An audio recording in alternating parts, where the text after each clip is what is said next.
Je jure solennellement que mes intentions sont mauvaises. Sorcière, sorcier, moldu, bonjour. Aujourd'hui, je vous propose le classement sur les profs de défense contre les forces du mal. J'espère qu'il vous plaira. Et pour faire ce classement, je me suis basé sur un tableau que j'ai moi-même créé avec des catégories où j'ai rangé chacun des professeurs de défense contre les forces du mal de la première à la 7e année. Le voici. Et si vous souhaitez avoir le tableau pour pouvoir vous-même faire votre propre classement, n'hésitez pas à m'envoyer un mail. Mon mail est dans la description. Nous commençons tout de suite. En 7e place, Dolores Ombrage, car elle ne donne pas de cours intéressants, vu qu'elle suit scrupuleusement le manuel pour débutants, alors que les élèves sont en 5e année et qu'ils passent leur buse à la fin de l'année. Elle ne souhaite pas les aider non plus pour qu'ils puissent réussir leur examen. De plus, elle a un lien avec de mauvaises personnes, en l'occurrence le ministre de la Magie, et c'est elle-même une mauvaise personne dans sa façon de traiter ses élèves. En 6e place, Barty Croupton Jr.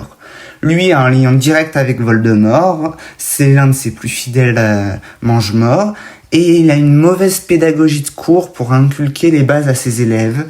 Le seul lien qu'il a avec ses élèves, c'est pour le propre bien de Voldemort en étant proche de Harry, qui ne peut pas lui faire gagner de points. En 5e place, Amicus Carro, qui lui-même a un lien proche avec Voldemort, vu que c'est un mange-mort. On a peu d'informations sur lui, donc c'est difficile de le classer. Mais suite à ce qu'on connaît, j'ai pu le classer en 5e place. En 4e, Quirinus Quirrell.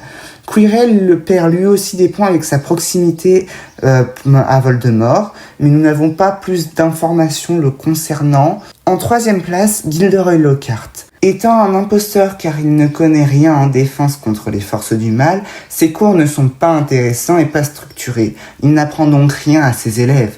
Mais vu qu'il n'a ni de relation avec Voldemort et qu'il est proche de ses élèves, il ne gagne et ne perd aucun point dans ce classement. En 2e place, Severus Rogue.